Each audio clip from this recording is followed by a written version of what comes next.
No, I'm not. There you go. There we Just swap the branding real quick. Welcome to Big Mondays, Football in the Kitchen Sink with Coach Schuman and Lenny Dandridge. Oh, man. Hello.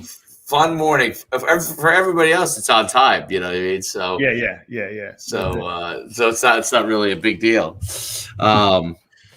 The only thing I'd like to change is why when they do these Zoom calls do my face have to look so damn vague on the screen? God.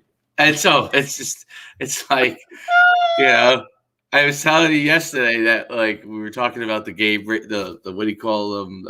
Those helmets, the game breaker helmets, and I was just trying to get a gauge of the size that it got the right sizes for the kid. The guy told me exactly like what sizes I should get. It's either going to be large or an XL. Right. 90% of them. So like, let me just see like what I would be. Oh, man. The large wouldn't even come over my head. XL, okay, it's over my head. I can't close that thing. It comes underneath the chin, and you got to close like right underneath. Yeah. A lot of the like you'll see, if you look at. I'm trying to think. I guess maybe if you go like type in 7-on-7 to YouTube, you probably would see a ton of videos of kids that turn and stuff in it. They usually wear them. They don't wear them like you're supposed to wear them tight, but there's a lot of kids that wear them like it's tighter up here, and then they don't like really strap this because they don't like this part. Yeah. But so they like if they normally like if they were going to be an XL strapping it, there's kids that'll just wear it like large because it basically stays on their head. But I don't think that's the right way to wear it though. You're supposed to have it where you strap. And but anyway, yeah.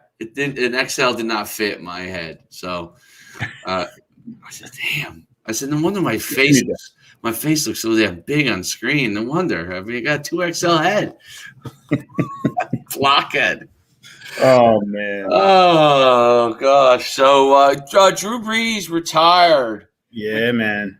Unbelievable. 20 years. Can you believe it? 20 years. 20 years. He was with the Chargers for 5 years. I didn't even realize that. Right. He was there. I didn't realize that. I thought it was like 3 years or 2 years. It was like 5 years. That's who drafted him, I guess, then, right? Yeah, they drafted him second round. Second round. They had the same draft as when they drafted Tomlinson. We drafted. Oh, okay. Oh, really? Yeah, same draft. And that fifth year was the year that he or the fourth year, he blew out his shoulder, and then they basically thought his career was done. Yeah. They thought his career was done. That's why he ended up in New Orleans. New Orleans took basically a shot on him. And they also have Rivers. Chargers have Rivers. They had Rivers at the same time? They drafted Rivers in 04. And then I think 2006, he shipped out. That's when he got hurt. He was back. Rivers was backing him up, and then they had to bring Rivers in. Brees wasn't. He wasn't like he was good, but he wasn't like he wasn't Drew Brees. No, that's why they were like, we need Rivers. We need Rivers. You know what I mean? It's amazing. And then he came back and was from that point forward. I mean, it's a testament to, in my opinion, it's a testament to Sean Payton. And like what we talked about, what Brady and Belichick, right? Like Peyton and Brees, it's just a marriage made in heaven. And if he stays in San Diego, Drew Brees, he's not the same Drew Brees. I don't think he's probably still very, very good, but not this. You know what I mean? Not what he turned into. No, you're right. I'm looking at the numbers. He his first year, he threw 17 touchdowns and 16 interceptions. His second year, he was 11 touchdowns and 15 interceptions. Yeah. Then his third year, he was better. He was 27-7 and 24-15. He wasn't unbelievable. No. And then he started to get better when he went to New Orleans. Yep. little by little, and then he's. I mean, first year in New Orleans, he threw for 4,400 yards, which is incredible. Although he was throwing for around 3,000. He was throwing a lot of ball. 3,000. He was throwing for his attempts. His number of attempts. Have you seen this? I really haven't looked at this. It's ridiculous, right? I don't even. I guess it's in my head because I guess when you have baseball cards, football cards. I don't know if you had those, but you would always look at the stats on the back and compare guys and stuff. That's why I used to love to do that. Mm-hmm. And if you saw like when Dan Marino threw maybe like 500, maybe threw 500 passes in a year a couple times, like that was a lot. Drew Brees threw 600 every year, was throwing 600 passes. Yeah, it's ridiculous. That's insane. His most ever through 673. He would have 400 completions every year. Yeah, you can't even look at the numbers and compare them to other generations. You just can't. It's a different thing, man. Oh yeah. I mean, they replaced all the running with like little dump offs and screens and that West Coast 2-yard route. Right. Throw to the backs, throw to the slot guys, little dumps, and even when they do the jet sweep now with the flip forward, that's a pass. Right. I mean, that's a handoff, but it's going forward. Yeah. Right. Dan Marino threw 600 times 3 times in his career. He did throw a lot of 5 in the 5. He never had a season with 400 completions, even as many balls as he threw. And I felt like back then, you felt like he threw every down, right? But now they really do throw every down. They really throw every down. They throw every down. It's a different game. I mean, Marino in today's game, I don't know. I just feel like he would have just thrown for as many yards as he wanted to. Yeah, I think so. Yeah. he would have. He could throw vertical too really well. That was the thing. He could do the short and the everything. He just get that ball out of his hand like it didn't. It was like a flick and it would fly. Effortless. And now he's kind of a forgotten guy, man. I mean, honestly, he never won anything. He never won, so it's like, was he that good? I'm like, football's a team sport. Yeah, Dan Fouts was kind of the same way. He was. I loved Fouts. Oh, Eric Coryell. Yep. Which they brought to the Jets for a while when they had Kenny O'Brien, I think, and they did a good job with that. Yep. They had. I just remember those Charger teams with Wes Chandler and Charlie Joyner and Winslow, and they had another guy too. I can't remember the other guy, but and I also liked the who was the back that they had? It used to be on the Saints. Chuck Muncie. Chucky Muncie. Well, Chucky Muncie is great with the specs. Yeah. You remember. You can appreciate it, man. Number 40 guys. Number 42, I think he was. I think he was 46. Oh, 46. You're right. 46. Yeah. 46. Chuck Muncie. I was a running back, so like I literally followed all of them, right? Yeah, like there wasn't a like listen, I knew who oh God, there were guys that were like also Rands back then, and I knew who all of them were. Yep. I remember the Broncos had was it Tillman? They had the Oklahoma pitchbacks, a couple of them that were into the pros, and they'd rush for like 700 yards, and who was a really good running back? What was his name? He played for the 49ers. Was it Tisdale or I think I know who you're talking about. He averaged a lot of yards per carry. For the 49ers? I thought it was the 49ers. This is how crazy it is that before Roger Craig. Is that what you're saying before Roger Craig? Hold on, let me find this real quick. But it was the running backs of all time. Wendell Tyler. Oh, Wendell Tyler. Yeah, well, he started with the Rams. Right, that's right. Yes. You know, I remember about him. He was good. I don't mean to laugh. He was good, but he had an awful lisp. His tongue was like too big for his mouth.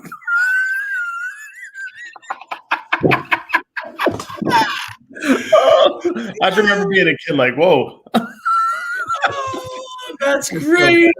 That's so bad. That is so funny. You saw him like interviews, I guess, or something. Oh my God. He was good though, Wendell Tyler. Number 26. He went to UCLA, I think, too. Yeah. I guess compared with the Rams. And then who was the guy that was pretty good? He ended with the Rams. He ended with the Rams. Started with the Niners. Is that what you're saying? Yeah, his career, he averaged 4.8 yards a carry for his career. He didn't last long. I guess he lasted 9 years. That's a long time. The NFL running back. It's interesting because he's had these years. He goes 127, 867, 1262, 856, 564, 1074, 157, then 1109, then 40, then 45, then 317. Like, what a up and down career. Yeah. Up and down. He got hit a lot, I guess. He didn't carry the ball that much, but especially back then, he got pounded. Yeah, chili dog champion in Fortune. He was a chili dog champion. I'm typing them in, and these like strange articles are coming up. Yeah. So August 2020. First thing that comes to mind, he ate a chili dog or two before the Rams game. What? Who would eat a chili dog before a game? That was crazy. That was my biggest paranoia before playing. I didn't want to have anything in my stomach, man. I barely ate anything. Like I didn't want to become a mid. Like in the second quarter, we'll have all of a sudden have a rumble in the tummy. You're out in the field. You're like BGs, the bubble guts.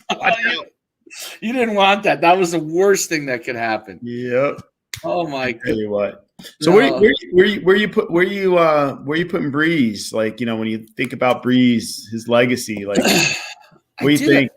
I mean, I think he's like a top 5 or maybe I don't know if he makes the top 5. I think I had him just outside. Yeah, I think I had him like 6 or 7. I think I had him when I did it with Derek. I don't remember. That'd be great if we had a producer because then they would they'd pull up the clip right now and they'd be like, "Here's what you said." You know? Yeah, it's hard, man. I think Brees is he's a tough case though, man, because you got to think, you know. Perfect environment and circumstances. I mean, playing in the dome, Sean Payton as your OC. You know, he always, you know, the type of offense he was in. I mean, his offensive numbers are prolific. But early on, I don't know if you could pull up the stats, but I thought that early on, even with the Saints, he had a lot of like high interception years. I remember one year he threw like 22 picks and like. I mean, you're going to get a lot of numbers if you're just slinging it and you're throwing 22 picks. I mean, if you throw 22 picks now, like they'll call you, you know, you think you're trash, you know. But you're right. Well, he had ready for this. This will probably surprise you. 2, 3, 4, 5, 6, 7, 8, 9, 10, 11, 12, 13, 14. He had 14 seasons of 10 or more picks. Yeah, I mean, it's a lot of picks. It's a lot for the game now, right? Like, you know, it's not the coverages aren't as tight as they used to be. Like, you know, the receivers aren't getting grabbed. You know, interceptions in the 70s, 80s, and 90s and all that. Like, it was just a lot more. But now, like, you know, 2000s, you're not really throwing picks like that. Well, late in his career, it went down a lot more as he got late in his career. Like, so the last 4 years, I'm just looking at his interception ratio. His last 4 years, he really he was 8, 5, 4, and 6. He wasn't throwing as many passes. Yeah, but I think part of it is he can't throw as far, and he was throwing shorter passes to extend his career. And I mean, he also had some seasons where they were like, I don't know, 7-9, 500. and like he was throwing for like crazy yards those years. But like at the end of the day, man, you got to win. You got to win games, and I think sometimes his career percentage is pretty good. I mean, he's 172. Is winning. He has 172 wins as a quarterback and 114 losses. It's pretty, don't get me wrong. Don't get me wrong. No, it's pretty good overall. I'm just saying there were some years where he was throwing for crazy yards and they weren't winning football games. So, but I think that's a product. I think that's a product of what they were trying to do, right? And they weren't really, because that's what I always liked about Troy Aikman. I felt like Troy Aikman, Brady doesn't throw interceptions, right? And I thought Aikman could have thrown for a heck of a lot more yards in his career and stuff. But he was like, I'm not trying to. I got Emmitt Smith and I got this big line. Like, let's just go win football games. I'll throw when I have to. Right. And it wasn't that he wasn't capable. I mean, he was supremely accurate. And he was like, but he didn't. His pride. I felt like Aikman's pride didn't get in the way. He's like, listen, I'm going to win football games. I got Emmitt Smith in the backfield and a line that averages like 350 across the board. Like I'm gonna run the ball and throw, and make plays when I have to. But a lot of these guys, they get so caught up in quarterbacks like to throw because they think they can do anything, and that's what I liked about Aikman. I think he gets lost, and I can't stand the Cowboys. I've never liked the Cowboys. Cowboys are the best, baby. But I have a lot of respect for Aikman. Yeah, no, I think he gets overlooked because they're like, oh well, he had Urban and he had, it was more of the team, and I don't know. I think winning football games is what a quarterback's supposed to do. So. Yeah, I mean, when you compare Brees to Brady, Brady's 230 and 69. He's only lost 69 his whole career. It's really the whole Brady thing. You really can't argue it anymore. It's just like it's the guy wins. He wins. Who else has won a lot? Joe Montana. I mean, he probably has won the most besides. Joe Montana. Wow, Joe Montana's is not as good as Brady's. 117 and 47. Joe Montana didn't throw that many passes. It's a different time, man. It's a different. Yeah, I'm looking here. He did not. They always threw more picks back then because they just were. It's so funny because when you watch the schemes of getting guys open, and obviously. Montana's and Marinos were the most advanced of that time, right? And it's not all right, run a slant. I know, go straight down the field as fast as you can. I know this game. Everything was different. Yeah, I mean, Marino threw a lot of picks.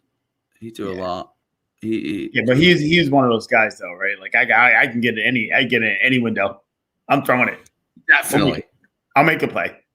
Oh, okay. Give it to me again. I'll throw it again. He's like that guy who's missing every three that he takes, but he's still shooting.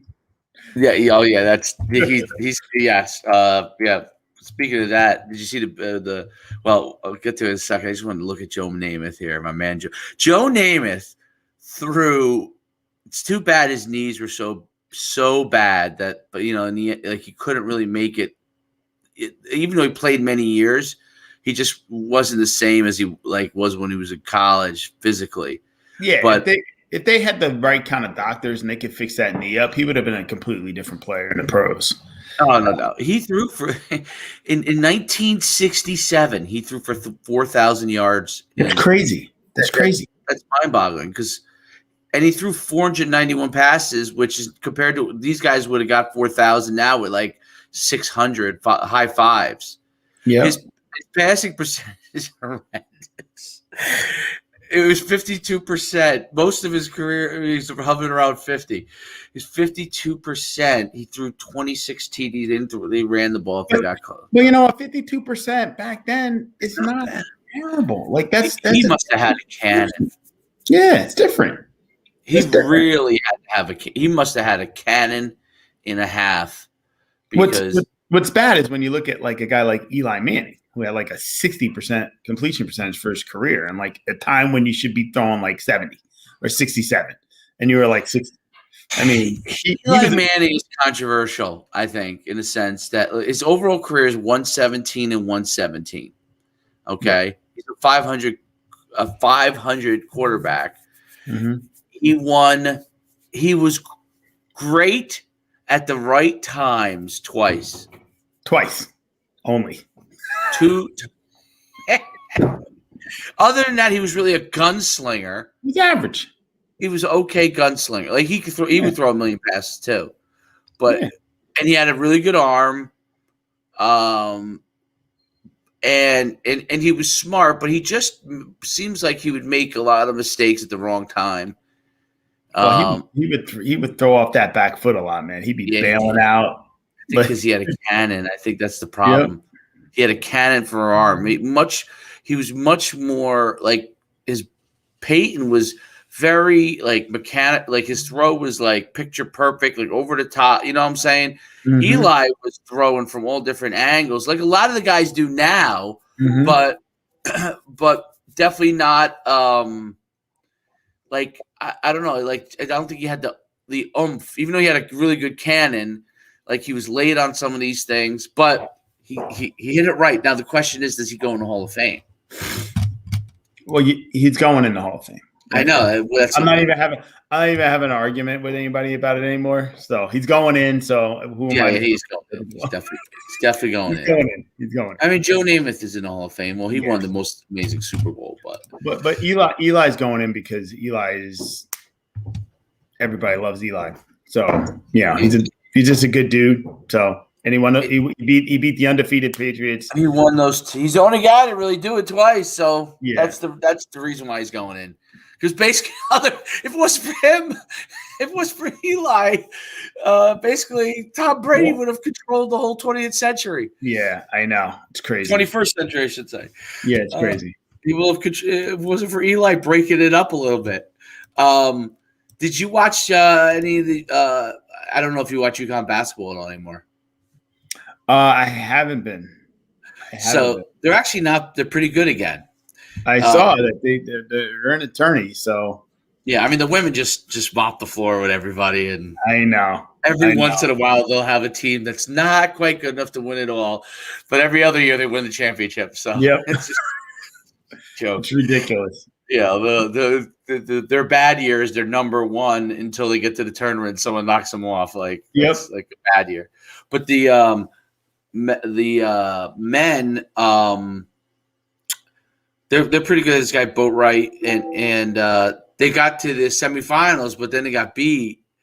And they got beat by Creighton, right? They got beat by Creighton, and then in an upset, Georgetown.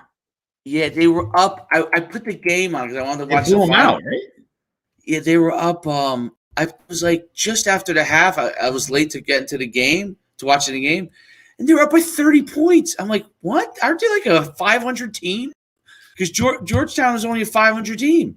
It's not like they're not really not really good. Dude, and listen, I love Georgetown when I was growing up, dude. That was my squad. That's it. Oh, that was my squad and then I went to UConn. So like I couldn't be a Georgetown fan anymore. But growing up, that was my squad, man. The biggest upset, that Villanova loss to Georgetown, when Georgetown lost to Villanova in the national title game. That was the biggest, most shocking, in the most shocking thing. Maybe the only thing that shocked me more than that was because that was Patrick Ewing. I honestly, like in my life, let's talk about this, right? So shocking upsets. So for my money, that game. And when Buster Douglas, I think the Buster Douglas knocking out Tyson, that one, the Buster Douglas has got to be number one for me. Like just as far as how stunned I was in the moment. Let's go sport by sport. So okay, that's pretty good. So but remember when Tyson was crawling around trying to pick up his mouthpiece? I was like, whoa! I'm like, Mike, what the heck? Anyway, let's go sport by sport. You said sport by sport. Oh my goodness. Yeah, sport by sport. What, someone's writing about a camp. We got to. I could care less. Um. So what was I going to say? Sport by sport. So boxing. Let's start with that. Is there anything close to that? Let me think. No. Is there anything close to that? Dude, Tyson was invincible. Remember? Like, you just felt like guys would be so scared to fight him. And that was before, Holyfield. So, like, nobody thought Tyson was going to lose. Ever. And not to lose a bum like Buster Douglas. Like he was a bum. Like, you know what I mean? And not only did he beat him, like, he beat him up. Like, it wasn't like, it wasn't luck. That is funny. That is really, really funny. Anything else in boxing? I don't think so. In boxing, the only thing I think about maybe the first time when Joe Louis got beat by Max Schmeling, but then he returned to favor. But that probably wasn't that big of an upset back then. Yeah, no, I mean, Max Schmeling was a because that guy was probably, I don't know, he must have been pretty good. Well, that guy was probably the second best guy. So, you know what I mean? Buster Douglas was not the second best on anybody's list. You know what I mean? Right. I don't think he was on anyone's list at any time for anything. No. Oh, that's funny. That's really, really funny. And then who else was I going to say? So we did boxing. What was the other one that you said was a big upset? The Villanova beating Georgetown. Basketball. So NC State, I guess NC State over Houston. Albano was a good one. And football, the NFL, I think you'd have to go to Jets beating the Colts. But see, that's before my time. Yeah, I mean, I guess that's the biggest one, the Jets beating the Colts. College football, I thought when Vince Young, well, I'm trying to think if there's one bigger than that. Alabama beating Miami was probably a big one.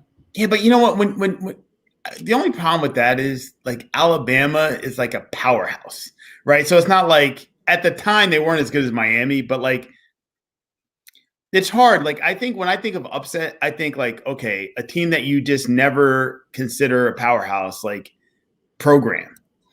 So, like, to me, and I know it wasn't as big a stage, but when Boise beat Oklahoma, like, that was a big deal. Right. Do you remember that? Yes. That was like a big deal because it was like the first time like a team that wasn't in one of the power conferences had beat a power conference team in a bowl game. Like, right. That was like and it was like a BCS bowl, right? I think it was, wasn't it? Or was that when they were doing the BCS bowls? I know it was a New Year's Day bowl. That was, yeah, it definitely was. Absolutely was. It was a big one. Yeah, there's no doubt about it. There's no doubt about it. What was I going to say? Now that's when they ran that Statue of Liberty play. Remember? Do you remember they ran that? That was when they threw the pass and the flick, and then he ran it all the way to the one to the 1 yard line, and then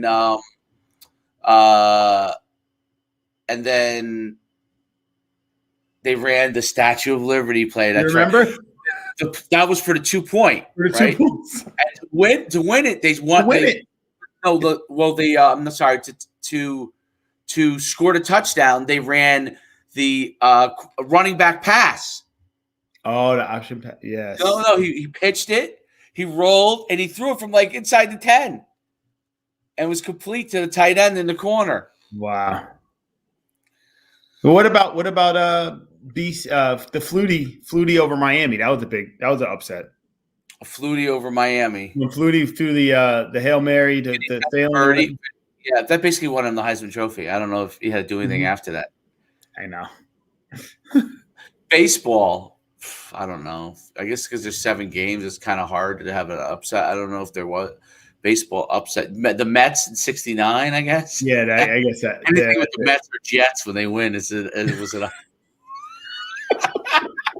The Mets or Jets win. It's an upset. Oh my God. Yeah, it's hard in baseball because they play. It's hard in the NBA too, right? Because typically you're not. It's hard to have a real upset when you play 7 games. Right. It's like the better team's usually going to win. Like Absolutely. I'm just trying to think if I can think of any in the NBA. You can't think of any in the NBA. You're never surprised, right? Like it's like you're never surprised. You always know what's going to win. The NBA. No, right? No, you can't even think of anything. Nothing. First of all, it's always the same teams. Like Lakers, Celtics, Bulls. It's always on a run. You know, it's whoever teams are already kind of rolling, they usually win. Mm-hmm. I can't think of. I mean, you know, now actually when Toronto won, that was probably. Although I think they might have had the best record that year, though. It was just a surprise that they beat LeBron. Right. You know, but it wasn't like. You see, we had a heckler on here. Oh, who? What? I missed it. What, I'm not looking at the comments. What did he say? You got an invite to a camp even though his son graduated high school. You're on a list, dude. Unsubscribe. Don't worry about it. Oh, he's. Yeah, why didn't you just unsubscribe? Just unsubscribe. You won't be on the list anymore. Oh my goodness! It's people have they have no lives. You know, it's unbelievable. It's actually funny that someone will waste their time and come on here to comment about that. You know, it's mind blowing. And since I'm not coaching in the school anymore, I could tell them exactly what they are: losers. So I tell people losers now. Losers. Oh. So being a loser. Well, I mean, listen. What they can't understand is that you are running a business. Like, what are we doing? Like, come on, man. Like, what are we doing? But you know what? The guy's probably just having a bad day. Yeah. Maybe he's having a bad day. It'll be all right. The Lord be with you. We'll pray with you, but we'll pray for you. Pray for you. That's right. You gotta be better Christians. I think your lighting went out. My lighting is. I don't know what happened. Lighting. Every now and then it just flat, but my light is the same, so I don't know why. Like it does that. It goes in and out. Yeah, it's like my camera or something. I don't know. I'm sorry. Do I look crazy? No. It just went. a little darker there. Yeah, I'll smile more. You know what it is because I have that. I have a light, so it doesn't. Because I would have mine would be super dark. And I was like, I got to get a light so I could just have a light. You know what? Next week, I'm going to have something.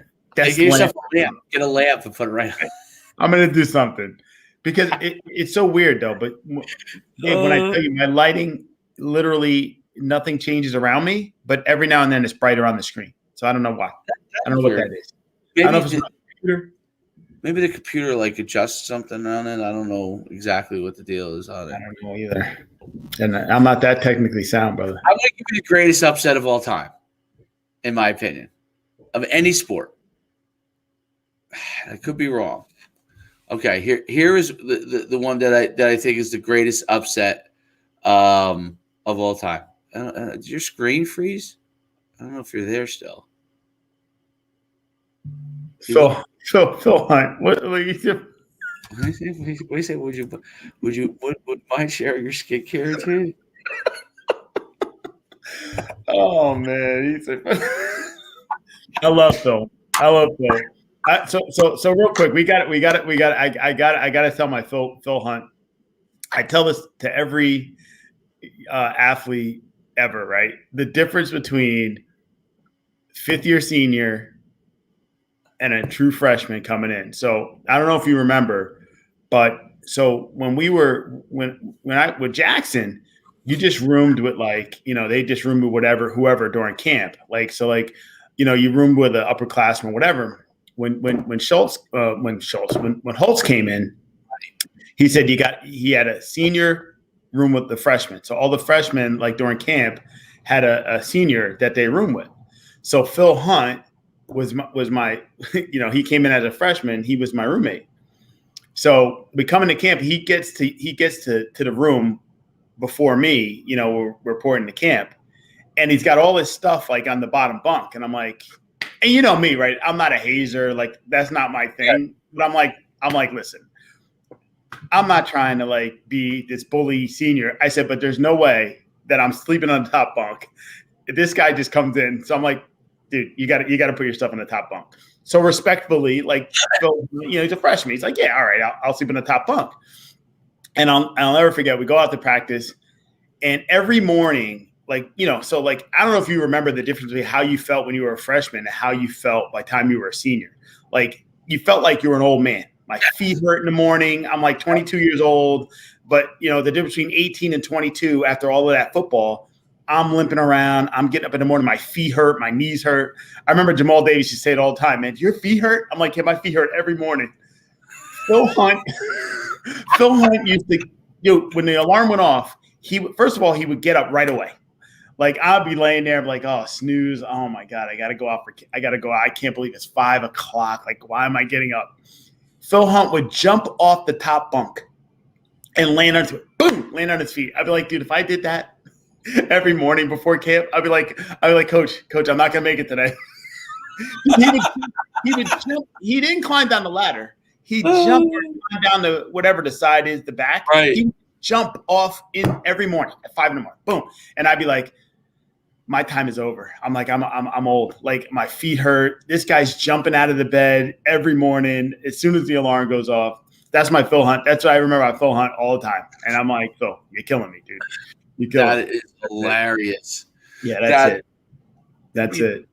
You are so spry at 18 versus 22. Oh, it's so different.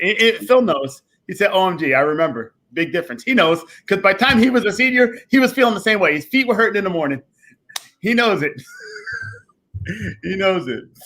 Well, the pain of just the spring balls taking its toll on you. Well, that's why I don't know how these guys play until they're 40. Like 40. I mean, I guess it's that they take good care. I mean, they got to be hurting. I don't care how good you take care of yourself. I don't care what masseuses you have and whatever stretching and everything else. Like, they got to be hurting. Like, it's crazy. Well, I was reading. I saw it. Yeah, was it yesterday? That Tom Brady takes like 45 vitamins every morning. He has to be. Someone's saying there must be steroids, something illegal in those 45 vitamins. One of them has to be illegal. No. Brady's doing something. Brady's doing something. Hey, and listen, not for me. If it works, it works. And it's like I don't know. Who knows? I don't get crazy about that stuff. Yeah. But what are you saying about the upset? You said the biggest upset. The biggest upset of all time is the 1980 hockey team beating the Russians, who were pros. That was pros. They were pros back then. The only pros were really the communist teams because it didn't actually get money. So the Russians were actually pro players in Russia, but they weren't considered. They were still considered amateurs because they didn't get money per se because of whatever the communist makeup thing was. And think about that. The pros. Oh, here you go. You have your house. This is and what do I pay every month for being the best player in Russia? And didn't they lose to them like 10-0 or something like that? Like earlier, 7-0, like 9. It was something really bad. So that might be upset. That might be the biggest.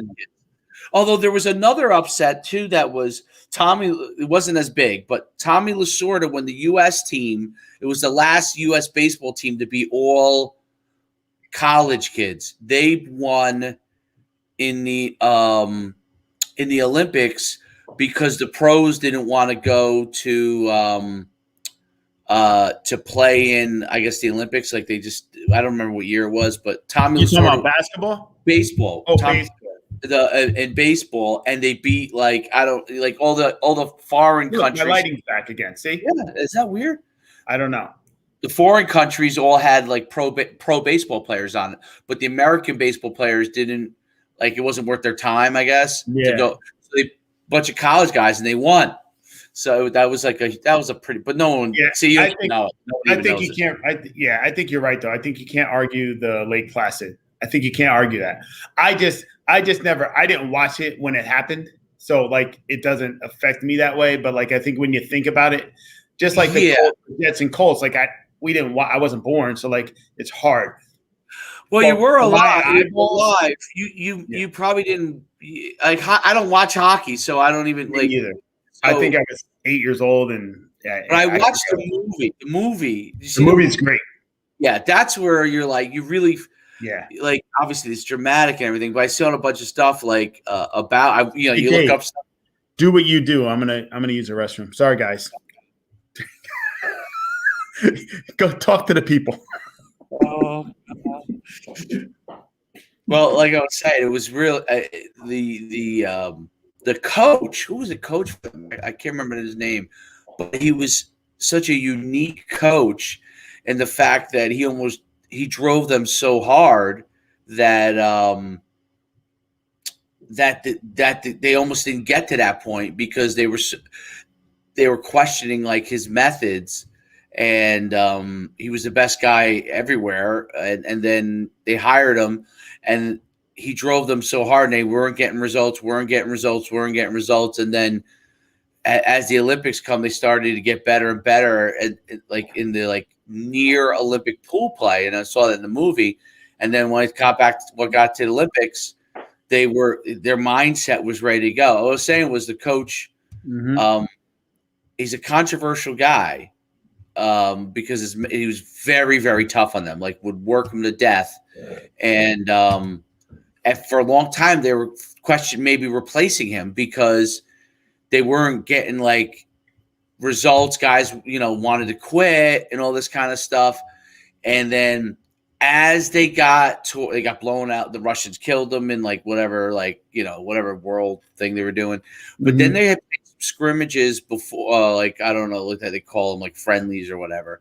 And they were playing them leading up to the Olympics, and they started to play a little better, like they were closer. And then obviously the Olympics, they hit it right, and he was really the right guy for the job. And I think I thought that was really interesting on how, it took time to get his process in place. And obviously he's doing it probably fairly quickly over a course of a year, probably with the Olympics to put it together. But he was able to put it together. And then he ended up being like I want to say the Rangers or Islanders coach. He was good, but he was always like, he was a fiery guy. Like he wasn't like, he would get in players' faces. Like he wasn't like, how it is today when your player comes off now, they just go like this. Yeah. The other guy just scored 42 points in the basketball game. It's all good. You did a good job. Well, I know. Well, that's how you gotta be these days. But what I loved about him was his commitment to conditioning. Yes, that was the deal. So that's what, to me, right? And I always was like that when I coached, and even when I coached like the little kids. So like in Pop Warner, like all the other coaches used to be like, why are you running the kids so much? And I'd be like, we need to run our kids. Like, I'm like, listen, I said, if you're 8 years old and you're not tired, you're going to beat the other team with the 8 and 9-year-old kids. I mean, because they're going to stop playing. When kids get tired, what do? They just stop. They just stop completely. Right. So I'm like, if we can be in shape, I'm like, we can win any game. I said, because at the end of the game, the kids aren't going to want to chase anybody. They're going to be tired. That's what I love about little kids. It's not like they don't even try when they're tired. They just stop. Yeah.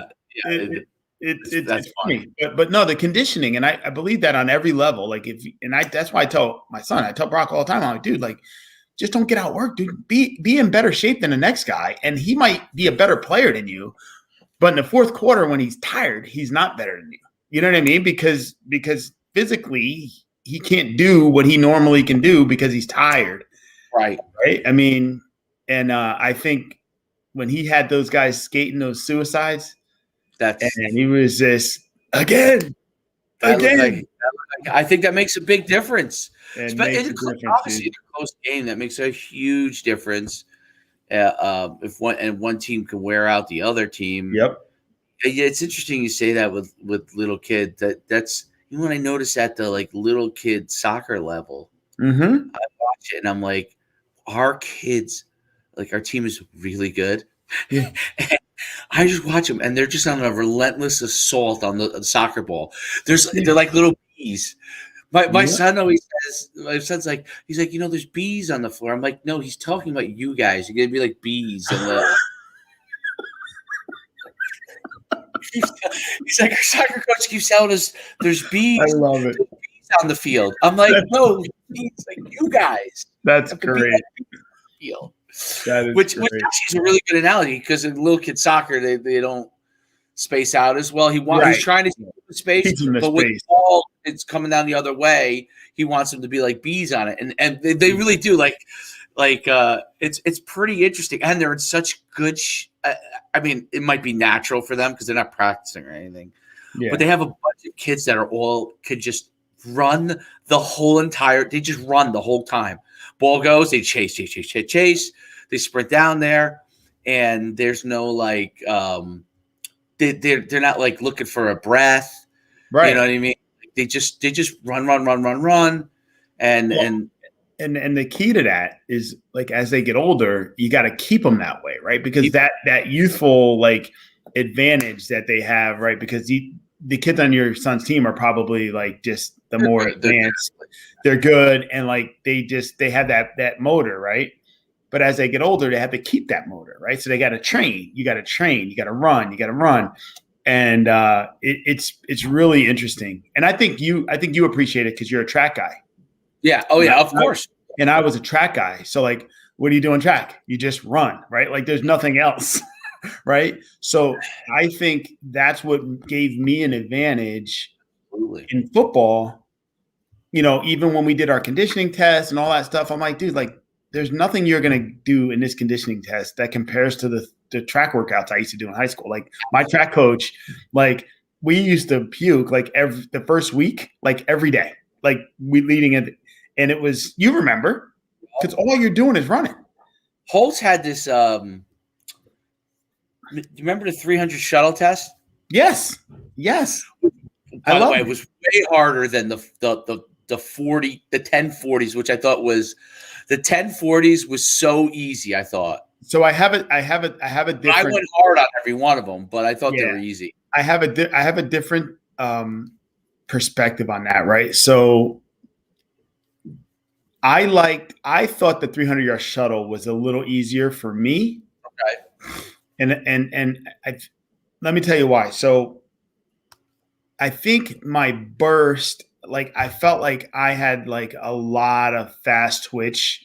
So like when I run a 40, like the last like 340s and when you did the USC, depending on how fast you were, right? Like I don't know if you remember, but like I feel like percentage, yeah. Right. So if you're running like the faster you run, the harder the 40 test was. Test is because so like the guys who ran 4.3s, none of them did well in the USC test. Correct. Because it was just too hard you can't maintain that top. Like it's like a cheetah, right? You run fast and then you got to rest for days, right? Like it's like I got 200 in me and that's it. Like that's what cheetahs do. Like they rest for like 4 hours, like after they run all the time. So like if you remember Lamont Parker, I don't think he ever passed because by the time he got to like 40 number 7, he's like, he's running like a 5.8. But with the 300-yard shuttle, if you're like a 400 guy or like a 200 guy, like you could stride and still maintain that speed. So I remember like Coach Williams, and I could hear him while I was doing my 300-yard shuttle, and he'd be like, "Yo, this guy's a machine." And I always attributed it to my high school track coach. Yep. Because we would run 400 at the 400, 200 with like, a half lap break, and you would just be going and going. I don't know if you remember, but we would always overtrain. So if we were training for the 400, we'd do a lot of like 500s, like 500s or whatever, just to train for it. And because of that, I was able to do the 300-yard shuttle in a different way than most guys. Like, and if to me, it's because of track. You know, you probably cheated though when you did the 400, the 40 the 40. You probably ran them hard, but your 40 time, you're like, maybe I'll just run a 4.65 so that when instead of running like a 4.55, you know what I mean? Yeah. Because it went off your first one, right? It went off your first. Yeah. Well, I remember the king of that was Appleby. Oh, forget it. Appleby would blast like a 5.5 the first one. He running like faster the last one. I know. They'd be like, "That's not the point of the test." If there was one guy who manipulated the system, it was Jason Appleby. I take my hat off to that guy because he was so much better than he ever performed unless he felt like it. Like He'll kill you for like 3 plays and then be like, "I'm done, coach, for the rest of the year." I think he played. That was the year I was hurt. Your senior year, he played line, right? The offensive line last year. I think he might have started the last summer, but he definitely he was such a good athlete, dude. He was such a good like football guy, but he never he'd go to the weight room and be like, am I gonna really lift? I love that, man. That was crazy.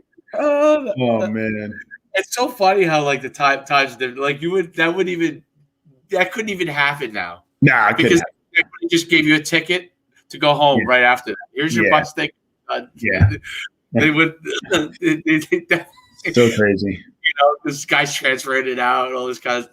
Back then, basically, once you were there, man, and you got a scholarship, like they deal with you no matter what. That's it. Oh, I remember. Oh my goodness. Oh my God. How does that work now? Like, what do they do? Even back then, it was 1 year renewable. They just never pulled anybody's scholarship. So what people don't realize, like when you get a scholarship, people think that it's like you have 4 or 5 years automatically. They just didn't. It was always 1 year renewable. So what they definitely didn't do back then, because obviously reputation wise, no one wanted a reputation of pulling guys' scholarships. So someone but now that's not the case. Like if you come in there and let's say you decide you're not going to do anything, they're going to be like, thanks for coming. Yeah. You know, you're now paying for school if you want to stay here, but we're not giving you a scholarship next year. So that's I mean, they don't do it unless someone obviously doesn't do the job. But basically, what they would do is run them off. Like Nick Saban, although everybody does it now, but Nick Saban was known for running like 10 to 15 guys off the team in spring. They wouldn't come back. Wow. Yeah. Now I don't know if it's as much anymore. Now they probably just transfer. You know what I'm saying? Yeah. They just have a conversation. They go, and he goes, you'll never play. And the kids don't have to sit out anymore, right? No. So that's the whole thing. So there's no point in like running. You don't even have to run a guy off the team anymore, because basically the guy, if he's not playing and he's not doing what you need to do, you pull him in and you go, listen, you're probably not going to ever play here. Like, I'll help you go somewhere else if you want. That's basically what they do now. So it's better relationship wise. So they're not, that's how it always should have been.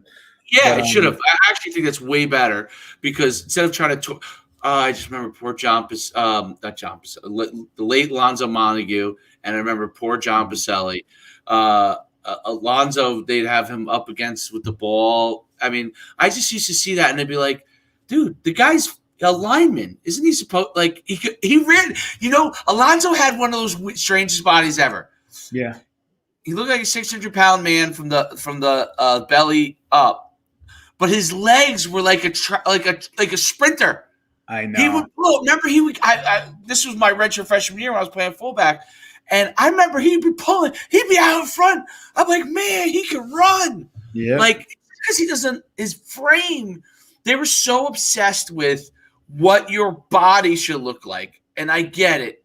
if you look at the general norm of Right. football players, the guys who have XYZ physiques and XY fall in the most likely category of success. But that doesn't mean, like, isn't it your on the field play? Like that was so. I always thought that it was cruel. I thought that was cruel and unusual punishment what they did to him, and then what they did to John Pacelli as well was cruel and unusual punishment. Like literally, I don't when he first got a doghouse for put the MA in a bathroom. But then they brought him in there and they're running because they realized they didn't want him, right? And they ran him off the team. He would run like 40-40s every morning before school for it was like 4 weeks or something. Yeah, it's really not right. It's really not right. It wasn't right, you know. Let's end on a good note though, because I do have to wrap up. But tell me something good, Dave. Tell me something good. I woke up this morning. I was smiling. I don't want to, you know. I grabbed some water. I love it. I love it. You know, every day is good. But Amen. You know, hey, all systems reform. Not all systems. Sometimes systems reform for the better. This is one that's reformed for the better. It's true. In this case, there's no doubt about it. You know, you don't feel like you're trapped. No, you're not trapped, and it's you know, and you don't have to worry about. You ever see the movie Junction Boys or the book? Read the book. Oh Junction? Yeah. But I have to say, it does make team. It did make his team good eventually, though. That was it. But exactly. Well, anyway, it was great having you. I know you got to run. Thanks so much, Dave.